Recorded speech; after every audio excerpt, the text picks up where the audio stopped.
ರಾಜು ಕಪ್ನೂರ್ ಕಾಂಗ್ರೆಸ್ ಮುಖಂಡ ಪ್ರಿಯಾಂಕಾ ಖರ್ಗೆಯ ಆಪ್ತ ಮಿತ್ರ ಅವನ ಒಂದು ಷಡ್ಯಂತ್ರದಿಂದ ಪಿತೂರಿಯಿಂದ ಆತ್ಮಹತ್ಯೆ ಆಗಿರ್ತಕ್ಕಂಥದ್ದು ಬಹಿರಂಗ ಸತ್ಯ.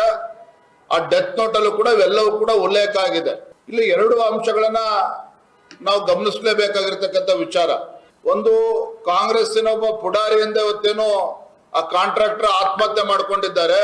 ಪಾಂಚಾಳರ ಕುಟುಂಬವೇ ಪೊಲೀಸರ ಬಗ್ಗೆ ನಮಗೆ ಯಾವುದೇ ರೀತಿ ವಿಶ್ವಾಸ ಇಲ್ಲ, ಅಲ್ಲಿರ್ತಕ್ಕಂಥ ಲೋಕಲ್ ಪೊಲೀಸ್ ಏನಿರ್ಬೋದು ಅಧಿಕಾರಿಗಳು ಅವರು ಪ್ರಾಮಾಣಿಕವಾಗಿ ತನಿಖೆ ಮಾಡ್ತಾರೆ ಅಂತ ನಮ್ಗೆ ಕಿಂಚಿತ್ತೂ ಕೂಡ ನಮಗೆ ವಿಶ್ವಾಸ ಇಲ್ಲ. ಯಾವಾಗ ಪಾಪ ಅವ್ರ ಸಹೋದರಿಯರು ಅಲ್ಲಿ ಗುಲ್ಬರ್ಗ ಬೀದರ್ನಲ್ಲಿ ಕಂಪ್ಲೇಂಟ್ ಕೊಡಕ್ ಹೋದ್ರು, ಅವ್ರ ಮೇಲೆ ಹರಾಸ್ಮೆಂಟ್ ಆಗಿರ್ತಕ್ಕಂಥದ್ದು ಕೂಡ ಸ್ವತಃ ಕುಟುಂಬದ ಸದಸ್ಯರು ಹೇಳ್ಕೊಂಡಿದ್ದಾರೆ. ಮತ್ತೆ ಇವತ್ತು ಸಿಬಿಐ ತನಿಖೆ ಕೇಳಿರ್ತಕ್ಕಂಥದ್ದು ಯಾರು? ಸಹೋದರಿಯರು, ಅವ್ರ ಕುಟುಂಬ. ಯಾವುದೇ ಕಾರಣಕ್ಕೂ ನಮಗೆ ಪ್ರಾಮಾಣಿಕವಾಗಿರ್ತಕ್ಕಂಥ ನಿಷ್ಪಕ್ಷಪಾತ ತನಿಖೆ ರಾಜ್ಯದ ಪೊಲೀಸರಿಂದ ಆಗೋದಕ್ಕೆ ಸಾಧ್ಯ ಇಲ್ಲ. ಘಟಾನುಘಟಿಗಳು ಇದರಲ್ಲಿ ಕೈವಾಡ ಇದೆ, ರಾಜಕೀಯ ಷಡ್ಯಂತ್ರ ಇದೆ, ಆಡಳಿತ ಪಕ್ಷದವರ ಕೈವಾಡ ಇದೆ. ಹಾಗಾಗಿ ಇದು ಸಿಬಿಐ ತನಿಖೆನೇ ಆಗ್ಬೇಕು ಅಂತ ಹೇಳಿ ಆ ಕುಟುಂಬ ಆಗ್ರಹ ಮಾಡಿರ್ತಕ್ಕಂಥದ್ದು. ಮತ್ತೊಮ್ಮೆ ನಾನು ಪ್ರಿಯಾಂಕಾ ಖರ್ಗೆ ಅವ್ರಿಗೆ ನೆನ್ಪು ಮಾಡ್ಕೊಡ್ತೇನೆ. ಪಾಪ ಪ್ರಿಯಾಂಕಾ ಖರ್ಗೆ ಅವರು ಬಹಳ ಭಯಭೀತರಾಗಿದ್ದಾರೆ, ಮನ ಬಂದಂತೆ ಮಾತನಾಡ್ತಾ ಇದ್ದಾರೆ. ಇಲ್ಲಿ ಆ ಡೆತ್ ನೋಟ್ ಅಲ್ಲಿ ಬಹಳ ಪ್ರಮುಖವಾಗಿರ್ತಕ್ಕಂಥ ಅಂಶ ಒಂದು ಸೂಸೈಡ್ ಮಾಡ್ಕೊಂಡಿರ್ತಕ್ಕಂಥದ್ದು.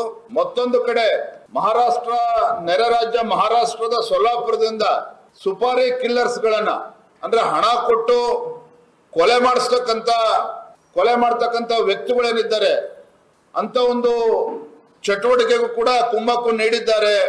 ಸೊಲ್ಲಾಪುರದ ಕೆಲವರು ಕೊಲೆಗಡಕರನ್ನ ಹೈರ್ ಮಾಡಿ, ಸುಪಾರಿ ಕಿಲ್ಲರ್ಸ್ ಅನ್ನ ಹೈರ್ ಮಾಡಿ ಗುಲ್ಬರ್ಗ, ಕಲ್ಯಾಣ ಕರ್ನಾಟಕ ಭಾಗದ ಸ್ವಾಮೀಜಿಗಳು, ಸಿದ್ಧಲಿಂಗ ಸ್ವಾಮೀಜಿಗಳು ಏನು ಹಿಂದುತ್ವದ ಪರವಾಗಿ ಧ್ವನಿ ಎತ್ತಕ್ಕಂಥ ಸ್ವಾಮೀಜಿಯವ್ರನ್ನ ಟಾರ್ಗೆಟ್ ಮಾಡಿದ್ದಾರೆ.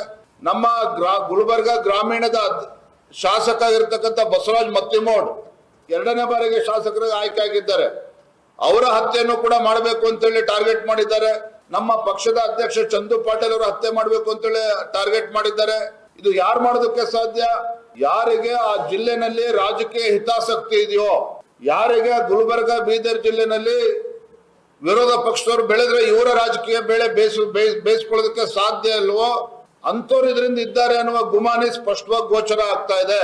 ಹಾಗಾಗಿ ಇದ್ರ ಬಗ್ಗೆ ಸಂಪೂರ್ಣವಾಗಿರ್ತಕ್ಕಂಥ ನಿಷ್ಪಕ್ಷಪಾತವಾದಂತ ತನಿಖೆ ಆಗ್ಬೇಕು ಅಂತ ಹೇಳಿದ್ರೆ ಅದು ಸಿಬಿಐ ಇಂದ ಮಾತ್ರ ಸಾಧ್ಯ ಅಂತೇಳಿ ಒಟ್ಟಾರೆಯಾಗಿ ಸಂಪೂರ್ಣ ಪ್ರಕರಣವನ್ನ ಸಿಬಿಐ ತನಿಖೆ ಕೊಡಬೇಕು ಅಂತೇಳಿ ನಾವು ರಾಜ್ಯ ಸರ್ಕಾರಕ್ಕೆ ಆಗ್ರಹವನ್ನ ಮಾಡಿರ್ತಕ್ಕಂಥದ್ದು.